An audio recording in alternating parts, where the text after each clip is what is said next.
सद्बुद्धि, सन्मार्ग और कार्य का संकल्प देना, अडिग रहे विश्वास तुम पर, ऐसा अंतः कर देना, मेरे हृदय में आने में तुम्हें कोई संकोच न हो। हे गुरुदेव, मुझे नज़रों से दूर कभी न होने देना। हे गुरुदेव, मुझे नज़रों से दूर कभी न होने देना। नमस्कार। गायत्री चिंतन धारा के इस सतत प्रवाह में आज पुनः आपका स्वागत है। मित्रों, गायत्री चालीसा में एक बड़ी सुंदर लाइन आती है, सुमिरन करें सुरुचि बड़ भागी।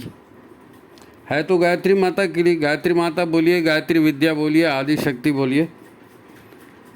इसको सुमिरन करता है जो वो बड़ा भाग्यशाली है, ये इस लाइन का मोटा मोटा अर्थ है। सुमिरन करे सुरुचि बड़ भागी। कैसे बड़ा भाग्य होता है? कैसे बड़ा भाग्य होता है? यानी हम इस बात को जानेंगे, समझेंगे तो निश्चित ही गायत्री विद्या का हम अनुसरण करेंगे। भाई याद रखेंगे, सुमिरन करेंगे ना, तो सुमिरन करेंगे तो उसके बाद में दूसरा स्टेप आता है आचरण करने का। तो सुमिरन करेंगे वो बड़ भागी है, और आचरण करेंगे वो तो उससे भी बड़े भागी है। और क्या बड़े भागी हैं? गायत्री का जो आचरण करेगा उसको देवता बनने से कोई रोक नहीं सकता है। मित्रों, ये बहुत जटिल और कठिन जैसा विषय है। लोग कहते सुनते तो बहुत हैं, इस पर प्रवचन भी बहुत होते हैं, लेकिन दिया तले अंधेरा वाली बात दिखती है और फिर लोग कानाफूसी करते हैं। जब कोई बात किसी को समझानी हो जब कोई बात किसी को समझानी हो तो उसके फिर दो ही तरीके हैं, आप भी जानते हैं। पहली बात तो ये कि जो भी बात कहनी है बिना लाग लपेट के सीधा सीधा सच लोगों के सामने में रख दो, है नहीं? सीधा सीधा जो भी मुद्दा है, जो भी है वो कड़वा सच भी होगा तो भी लोगों के सामने रख दो, समझाओ उनको। पर इसमें दिक्कत है। क्या दिक्कत है? इसमें दिक्कत है गलतियाँ, नासमझी और भ्रम। हर आदमी गलतियाँ करता है, हर आदमी में कुछ नासमझी होती है, कुछ भ्रम की बातें होती हैं, और इस पर वो कॉन्फिडेंट होता है। ये उसके अहंकार के दायरे में आती है। वो ये बोलता है कि नहीं, ये तो मैंने किया है, मैंने कहा है तो यही सच है। और हर आदमी इसका शिकार होता है, हर आदमी।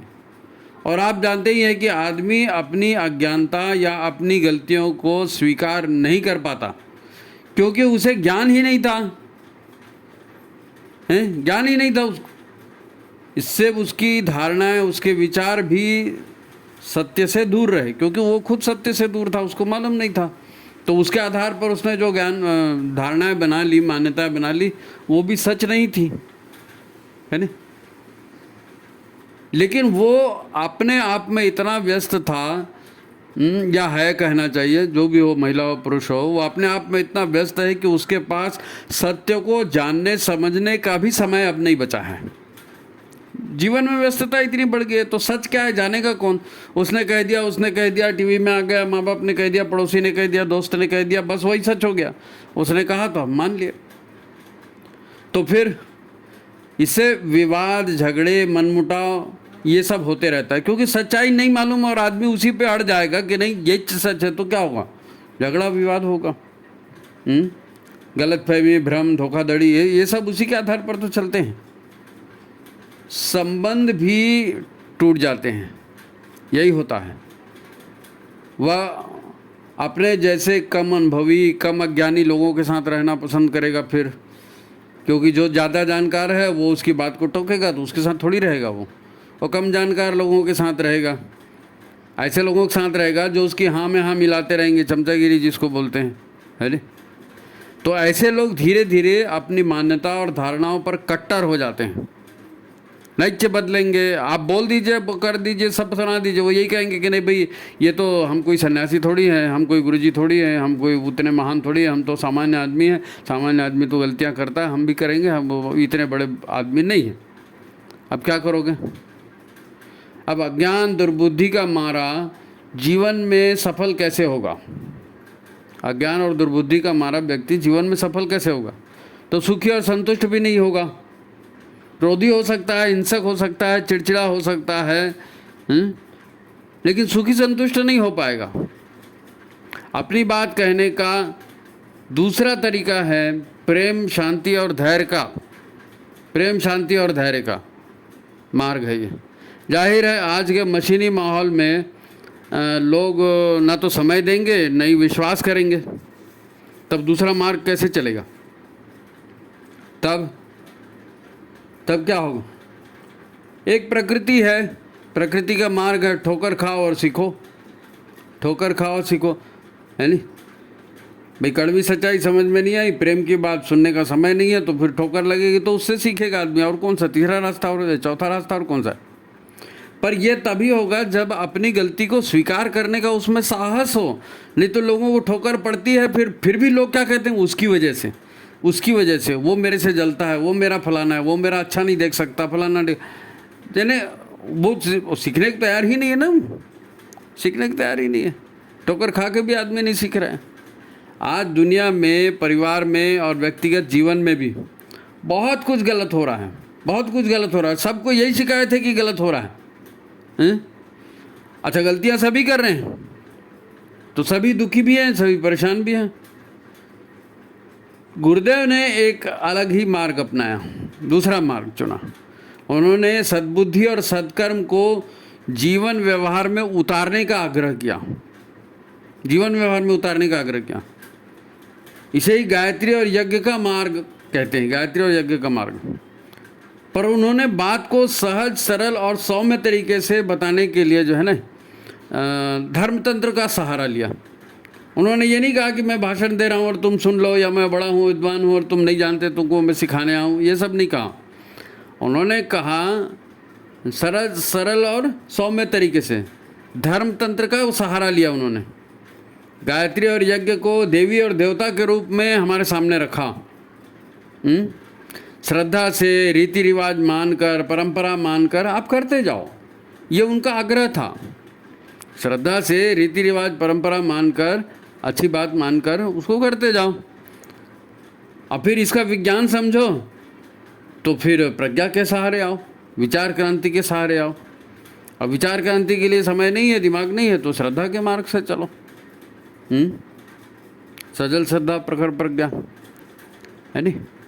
तो आज यह सब आपसे क्यों कहा जा रहा है? क्योंकि हम उल्टा सोचते हैं, भ्रांत धारणाएं हमने पाल रखी हैं, और हमें शिक्षा जो अब तक दी गई थी वो शिक्षा भी शिक्षा नहीं थी, वास्तव में सत्य को छुपाया गया था और भ्रम फैलाने वाली बातें उसमें हमको बताई गई।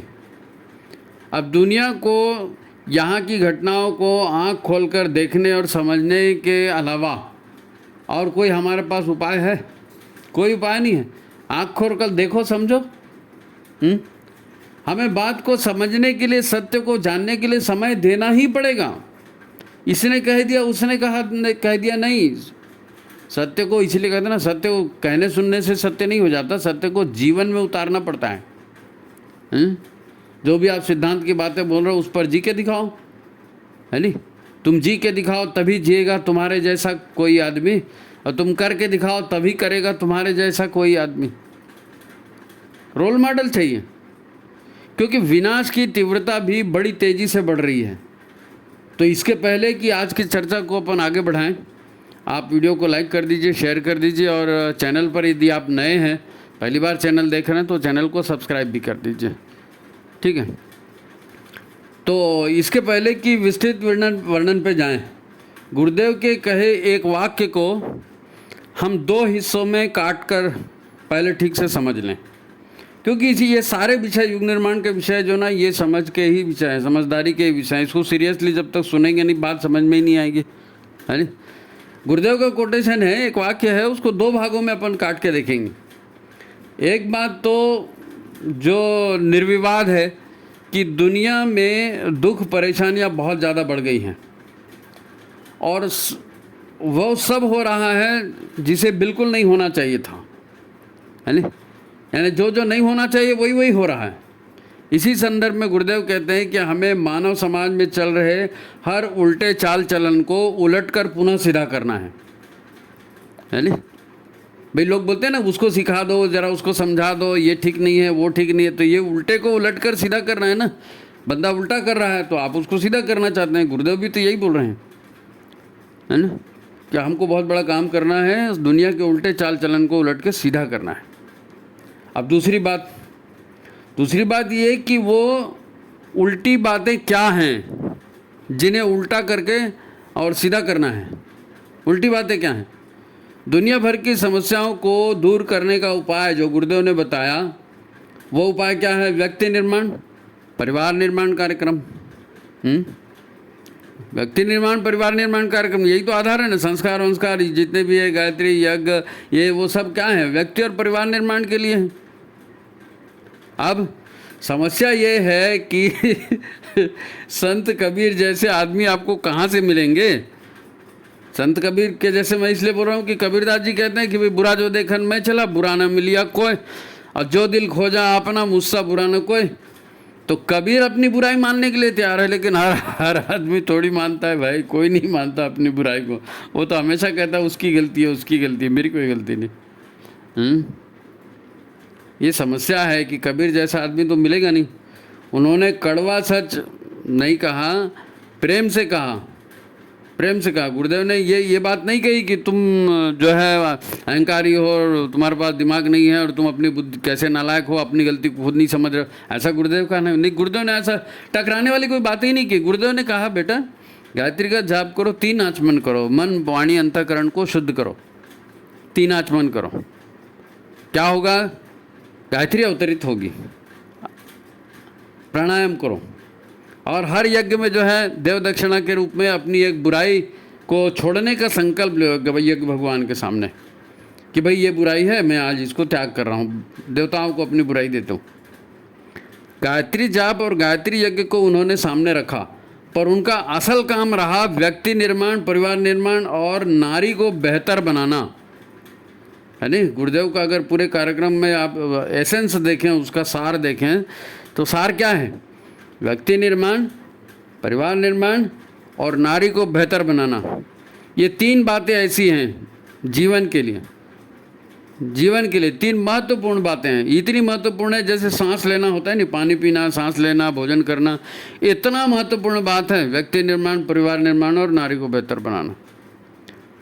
देखो जहाँ मर्ज होता है ना, वहीं तो दवाई लगाई जाएगी। जहाँ मर्ज होगा वहीं तो दवाई लगाई जाएगी। अब व्यक्ति अच्छा नहीं है, उसके चिंतन अच्छा नहीं है, भोगवादी वो हो गया है, नारी का भोग में उपयोग कर रहा है, परिवार को कोई मान ही नहीं रहा है, परिवार की ज़रूरत ही नहीं उसको, तो बस एनीहाउ पैसा चाहिए और भोग चाहिए। तो यही सब हो रहा है ना। युगानुसार क्रम ऐसा है, हम इसको समझें। 4 युग कहे जाते हैं ना, चतुष्युगी, 4 युग। हर युग के अपना अपना। अभी आजकल जो है ये सब उल्टे ही काम हो रहे हैं ना। तमस सब जब बढ़ गया है वातावरण में, चिंतन में, व्यवहार में तामसिक ऊर्जा बढ़ गई है, तामसिक विचार बढ़ गए हैं, नकारात्मकता बढ़ गई है। तो ये कलयुग की देन है। अब ये नकारात्मकता में हम दुखी हो रहे हैं ना, इसीलिए तो सतयुग लाना है। तो जो 4 युग कहे, इसमें सतयुग की विशेषता क्या है? सतयुग में मानव जो है ना सतोगुण प्रधान होता है। अब हम हर यज्ञ में बुराई छोड़ते जाएंगे, गायत्री हम अपने अंदर धारण करते जाएंगे, प्राणायाम करते जाएंगे, सारे कषाय कलमश यहाँ से हटा देंगे, तो अपने भीतर सतोगुण ही तो बढ़ा रहे हैं। तो सतयुग इसी से आएगा। सतोगुण बढ़ेंगे तो मनुष्य में सतगुण बढ़ेंगे तो सतयुग आएगा ना। फिर आता है त्रेता युग। तो त्रेता युग में जो है वो सतगुण तो होते हैं, सतोगुण तो होते हैं, पर रजस गुण भी बढ़ते जाते हैं। रजस गुण का उसमें थोड़ा सा डिग्रेडेशन हुआ है, थोड़ा सा नीचे उतरा है, थोड़े से रजोगुण उसमें और आ गए हैं, है नहीं। रजोगुण भी व्यक्ति में बढ़ने लगे त्रेता युग में। फिर आया द्वापर युग। तो द्वापर युग में सतोगुण तो काफ़ी कम हो गए। द्वापर युग में सतोगुण काफ़ी कम हो गए, रजोगुण उभान पर आए।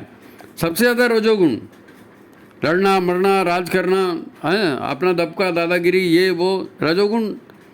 सतोगुण कम हुए कहाँ? द्वापर युग में। और रजोगुण बढ़े और तमोगुण भी तेज़ी से उभरने लगे, क्योंकि अब उसके बाद द्वापर के बाद कलयुग आ रहा था ना, तो तमोगुण भी उसमें उभरने लगे थे। और फिर उसके बाद कलयुग आ गया। आज हम लोग कलयुग में जी रहे हैं। तो इसमें तमस या तामसिक गुणों का कारोबार सर्वव्यापी हो गया है। तामसी गुणों का कारोबार सर्वव्यापी हो गया है। यानी मनुष्य देवता बने बोलते हैं तो लोगों को हिचक आती है कि हम देवता बन जाएंगे। वो समझने की कोशिश ही नहीं करता कि देवता बनने के लिए कहा जा रहा है, मतलब क्या करने कहा जा रहा है। कोई मुकुट पहन के हंस में उड़ने के लिए नहीं कहा जा रहा है भाई, देवलोक में बैठना, ऐसा नहीं कह रहे हैं। लेकिन आदमी समझने को ही तैयार नहीं। तो तमस और तामसिक गुणों का कारोबार कलयुग में इतना बढ़ गया है। देखो, जिसको हम व्यक्ति निर्माण, परिवार निर्माण और नारी जागरण कहते हैं ना, व्यक्ति निर्माण, परिवार निर्माण, नारी जागरण कहते हैं, इससे बड़ा कोई कार्यक्रम हो ही नहीं सकता।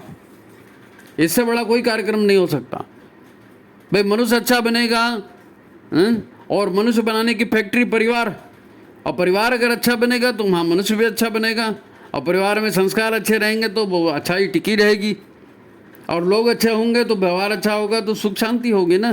तो इससे बड़ा तो कोई कार्यक्रम हो ही नहीं सकता। इसीलिए महाकाल और माँ भगवती, आप ध्यान से सुनिए मैं क्या कर रहा हूँ, है ना। ये युग परिवर्तन की बेला है ना, तो हमेशा कोई एक आता है, राम जी आ गए, कृष्ण जी आ गए, कोई एक आता है। इस बार तो महाकाल और माँ भगवती दोनों धरती पर आए हैं, और दोनों ने धरती पर जन्म लेके ये काम करना तय किया है। कौन सा? व्यक्ति निर्माण, परिवार निर्माण और नारी जागरण। माँ भगवती नहीं आती तो परिवार निर्माण, नारी जागरण को लोग समझ ही नहीं पाते, है नहीं। बहनों की, माताओं की श्रद्धा माता जी पे ज़्यादा होती है ना, पुरुषों की भी होती है, लेकिन माँ भगवती को भी आना पड़ा। ऋषियों ने बाध्य किया महाकाल और माँ भगवती को धरती पर आ करके युग परिवर्तन का कार्य में नेतृत्व करने के लिए। तो यहाँ तक तो ठीक है नहीं। अब एक सबसे बड़ी समस्या है, हमारी तुम्हारी सभी की समस्या है, वो आदमी के बारे में, हमारी सोच के बारे में, है ना। क्योंकि भाई विचारों को, सोच को तो कंट्रोल में रखना पड़ेगा ना।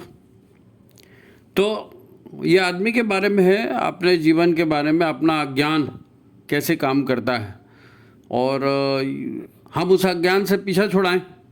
एक उदाहरण बता रहा हूँ आपको, एक उदाहरण। देखो, गायत्री महाविज्ञान में तो सब गुरुदेव ने विस्तार से लिख दिया है। फिर गायत्री चालीसा में भी उसी को, ईश्वरीय ज्ञान को या जीवन पद्धति या जो भी आप बोलो, सद्ज्ञान, उसी को शॉर्ट में गायत्री चालीसा में भी पूरा समझा दिया है। लेकिन हम गायत्री महाविज्ञान भी पढ़ लिए, चालीसा रोज ही पढ़ते रहते हैं, लेकिन हम समझने को ही तैयार नहीं। हमारा मन, हमारा दिमाग कहीं और रहता है, इसलिए हम भाव रूप से हम उसको ग्रहण ही नहीं कर पाते ना। रट गया है दिमाग, तो बिना देखे हम बोल सकते हैं कागज़ का, लेकिन अंदर में वो भाव नहीं घुस पाया। हमने गायत्री को जो है ना एक मूर्ति में देख लिया। गायत्री अनेक मूर्ति, गायत्री अनेक फोटो, फोटो में बांध दिया गायत्री, वो माता कह दिया। अब उसको माता कह दिया तो फिर मांगने भी लगे उससे, है माँ हमको ये दे दो, है माँ हमको ये दो। बच्चे लोग शिकायत करते ना, वो मेरे को मारता है, वो मेरे को ये करता है ना, मेरे को टॉफ़ी चाहिए, मेरे को पैसा चाहिए, मेरे को मोबाइल चाहिए। तो अब वैसी माँ से मांग रहे हैं सब। अरे भाई, गायत्री को क्या समझा आपने? आदि शक्ति, वो महाशक्ति जिससे संसार बना, सारा ज्ञान, सारे देवी देवता, सारे ग्रह नक्षत्र उस आदि शक्ति से उत्पन्न हुए हैं। हमको, आपको, सबको उसी ने तो बनाया है, हम उसी की पैदाइश हैं भाई। उसके लिए हमारे हृदय में क्या स्थान है, कितना सम्मान है, कितना हम उसको समझने की कोशिश किए हैं, कितना हमको समझ में आता है। गायत्री महाज्ञान कहता है कि तुम एक शरीर नहीं हो, तुम एक अंश हो ईश्वरीय चेतना के। और ये चेतना का अंश भी 5 कोशों से ढका हुआ है। सब ने पढ़ लिया है, सब ने रट रखा है, 5 कोशी साधना हमको करनी है, ऐसा ऐसा उसका कर्मकांड है। हम देवता ऑलरेडी हैं, हम देवता ऑलरेडी हैं। मैं वही परम तत्व हूँ। अरे भाई, मैं गायत्री का ही अंश हूँ। इन 5 कोशों की अशुद्धियाँ हैं, इन 5 कोशों में जो है अशुद्धियाँ, इन अशुद्धियों को हम ढो रहे हैं। ये अशुद्धियाँ हैं, इसीलिए तो शरीर है जी। शरीर है, कर्मफल है, फलाना ठिकाना, ये 5 कोशों की बात है। लेकिन मैं तो न 5 कोश हूँ, न अहंकार हूँ, न बुद्धि हूँ, न चित्त हूँ, मैं तो ये सब नहीं हूँ। अब इन 5 कोशों में ही रजस और तमस तत्व भरे हैं ठूस के। रजस और तमस तत्व बोलो या राजसी और तामसी ऊर्जा बोलो, ये ठूस ठूस के इसी में भरी है। और वही उभर उभर के बाहर आता, अब जो भरा है वही तो बाहर आएगा ना। तो वहीं से अहंकार उभरता है, वहीं से नासमझी उभरती है, वहीं से आलस्य उभरता है, प्रमाद उभरता है, सारी पाश्विक भावनाएं, मोह, लोभ, ईर्ष्या न, सब वहीं से तो उभरते हैं, सब वहीं से उभरते हैं। भाई हम तो वही सच्चिदानंद स्वरूप परम तत्व है ना। ये 5 कोश में हम अशुद्धियों को ढो रहे हैं। बस इन्हीं को साफ करना है, बाकी तो सब हम तो सोहम वही परम तत्व है भाई। गुरुदेव ने कठोर तप किया ना। मैं, कई लोग यही सोचते, मैं भी पहले यही सोचता था कि गुरुदेव को इतनी सारी ताकत कहाँ से आएगी। सभी देवताओं ने उनको अपनी अपनी ताकत दे दी, क्या किया क्या नहीं। गुरुदेव ने कठोर तप किया, सारा जितना भी अंदर में नकारात्मक ऊर्जा हो सकती थी, वैसे तो वैसी तपस्वी देवात्मा ही थे, लेकिन उसके बावजूद भी जब मनुष्य शरीर धारण कर लिया, संसार में आ गए, तो यहाँ का खाना पीना, हवा पानी सब लगता है ना, उसके भी संस्कार हो जाते हैं। तो वो सारे संस्कार उन्होंने हटा दिए ना तप करके, 5 कोशों को शुद्ध कर दिया, सारी अशुद्धियों से छुटकारा पा गया। तो फिर हम उनको क्या कहने लगे, तपोनिष्ठ। गुरुदेव के सामने वो एक विशेषण है, तपोनिष्ठ। और वो स्वयं गायत्री रूप हो गए, साधना कर करके 24 घंटे गायत्री गायत्री गायत्री, उसी के अनुसार जीना, उसी के अनुसार रहना, उसी के अनुसार खाना, वही उन्होंने परिवार बना लिया, अपना परिवार छोड़ दिया, गायत्री को ही परिवार बना लिया। ये सब हमारे सामने में, हमने पढ़ के रखा है, हमने सुन के रखा है। हमें उन्हीं बातों पर विश्वास नहीं है, क्या बोलोगे। यही है आस्था का संकट। गुरुदेव कहते थे ना कि आज की हमारी समस्या जो है ना, ये शोषण, भ्रष्टाचार, हिंसा, लूट, अपराध, ये सब हमारी समस्या नहीं है। इंसान कर रहा है, दिख रहा है, मैं नहीं कह रहा हूँ कि इससे दुख नहीं होता, तकलीफ नहीं होती है, दिख रहा है, कर रहा है, लेकिन यही अंदर में भरा है ना, तो वही निकलेगा। अंदर में भरा है वही नकारात्मक भाव, तो वही नकारात्मक भाव निकलेगा। और नकारात्मक भाव इसलिए भरा है कि हमने ईश्वर को माना नहीं, गायत्री को माना नहीं, और अपने हिसाब से जी रहे हैं, तो जो भी ग्रह नक्षत्र रास्ता दिखा देते हैं उसी के ऊपर चले जाते हैं। आज सबसे बड़ी समस्या आस्था का संकट है। हमारा दिमाग जानता है, और हम मन से भी, चेतन मन भी हमारा जानता है, मगर अनास्था, अविश्वास, नकारात्मकता की ये जो ऊर्जा कहते हैं ना, ये 72,000 नाड़ियाँ, 7 चक्र और रीड़ा पिंगला और ये जितना भी सब बताते हैं, तो इसमें सब में सब संचित है। और जो नहीं संचित है पूरा अंतरिक्ष में संचित है। हमारा सहस्त्रसार जो है चक्र, वो तो वहाँ से जुड़ा हुआ है ना। तो सारा कर्म के जितने संस्कार हैं, नकारात्मक सकारात्मक जो भी है, वो सब इसी में कलेक्टेड है। वही तो उभर उभर के आते रहता है जी, और क्या है, वही उभर उभर के आते रहता है। कैसेट में क्या बजता है, जो कैसेट में फीड किया है वही बजेगा, वही बजता रहता है। मगर ये अनास्था, अविश्वास, नकारात्मक की जो ऊर्जा है ना, ये अनास्था, ये जितनी नकारात्मक ऊर्जा है, यही तो अनास्था को पालती है, अविश्वास को पालती है। गुरुदेव के बारे हमने पढ़ सुन रखा है, लेकिन हमको विश्वास नहीं होता। क्यों? इसी की वजह से, इसी की वजह से हमको लगता है वो तो सब ठीक है लेकिन हो नहीं सकता। वो सब ठीक है लेकिन हो नहीं सकता। यह हमारे अचेतन की गहराइयों में ठूस ठूस करके भरा है जी, इसी को निकालना है। और साधना ने क्या, यही तो है।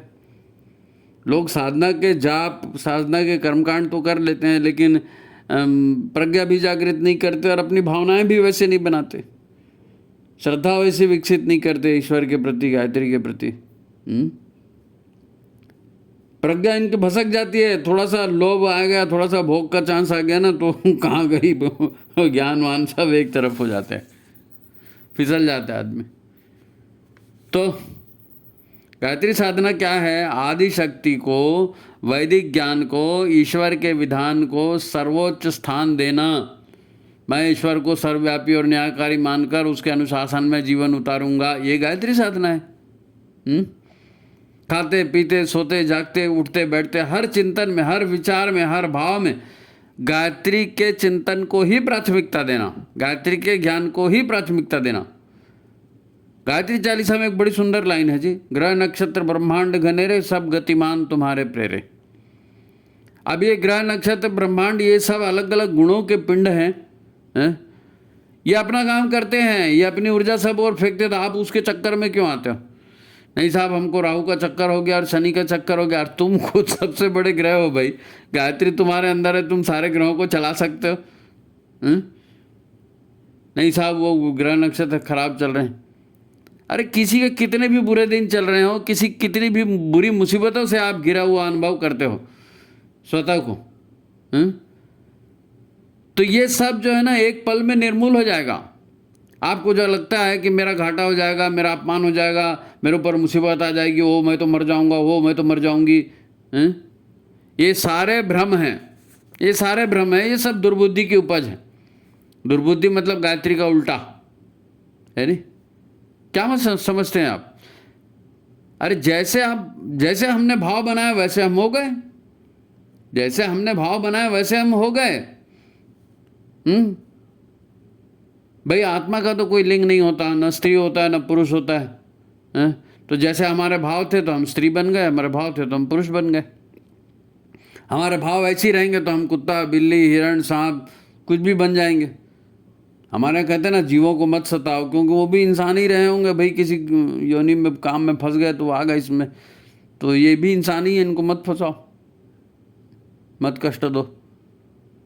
जब शरीर भाव करने से मिलता है, योनि भाव करने से मिलती है, तो फिर अपने भावों को बदलना चाहिए। भावो ही विद्यते देवा तस्मात् भावो ही कारणम।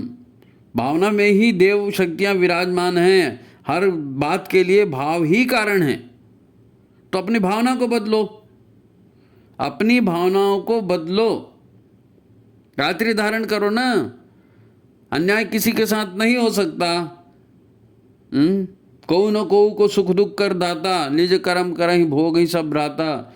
कोई किसी को सुख दुख नहीं देता है? कौन किसी का दुश्मन है? जो ऊर्जाएं हमने बिखेरी हैं, जो भाव हमने बिखेरे हैं, जो विचार हमने बिखेरे हैं, वही पलट के हमारे पास आ रहे हैं। और क्या वही पलट, अरबी सिगरेट फूक रहा है, उसका धुआं आपको धुएं की बात आएगी ना। कपड़ा सूंघ के कोई भी बता देगा कि हाँ इसने सिगरेट पिया है। मूली खाते हो तो मूली का डकार आता है तो पता चलता है ना, अब इसने मूली अंदर गई है। तो जो करेंगे वही आता है। मनस्थितियों ने तो सारी परिस्थितियां बना के रखी है। गुरुदेव ने इसीलिए कहा कि अपनी मनस्थिति को बदलिए, परिस्थितियां अपने आप बदलेंगे। तो अब किसका दोष है? कोई ग्रह नक्षत्रों का दोष नहीं है, किसी का कोई दोष नहीं है। अंदर भरा है नकारात्मकता, कषाय, कलमश जिसको बोलते हैं, उसको निकालना है। और क्या है? तो फिर आज के इस एपिसोड का सार क्या है? आज के एपिसोड का सार ये है कि देखो, गायत्री को मानना है, गुरु को मानना है, पूरा पूरा मानो, पूरा पूरा मानो। आधा अधूरा क्यों मानते हो? फिर मुसीबतें जीवन में आती है तो फिर रोते रहते हैं, अरे भाई जो बुरे कर्म किए, दुर्भावनाएं पाली, वही बाहर आ रहा है, रोने की क्या बात है इसमें? फोड़ा हो गया, फोड़ा हो गया। अरे ठीक है, फोड़ा हो गया, पक रहा है ना, हाँ पक रहा है, मवाद निकलेगा, फिर उसके बाद फोड़ा साफ हो जाएगा। तो पुराने कुछ दुष्कर्म है, निकल रहे हैं तो निकल जाने दो ना। अब तो मत करो बुरा, अब बुरा मत करो।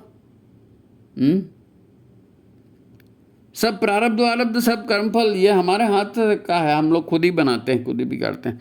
देखो गायत्री वायत्री इतने जल्दी खुद को समझ में नहीं आएगी। गायत्री वैसे भी जो है ना बिना गुरु के समझ में नहीं आती। आपको गुरु का पल्ला पकड़ना चाहिए, गुरु का पल्ला पकड़िए, गुरु की उंगली पकड़िए, जैसा जैसा गुरुदेव ने कहा वैसा वैसा करते जाइए। छोटे मोटे तकलीफ दुख तकलीफ आती है, कोई शरीर रोगी है तो ठीक है, उसका इलाज करा लो। मन व्यथित है तो प्राणायाम कर लो, अपनी प्राण ऊर्जा को बढ़ा लो। जो जो कारण है उसको कर सकते हो, पंच तत्वों के जो कारण है उनको दूर कर लो। 5 कोशी साधना में सब उपाय दिए है नहीं। मेन बात क्या है? मेन बात यह है कि व्यक्ति अच्छा बनना चाहिए, परिवार अच्छा बनना चाहिए। संस्कार रहेंगे तो परिवार और व्यक्ति अच्छा बनाने का तंत्र बने रहे। तंत्र वो संस्कार परंपरा उसी से आती। अब विषय तो यही था, विषय यही था, व्यक्ति परिवार और नारी वाला विषय।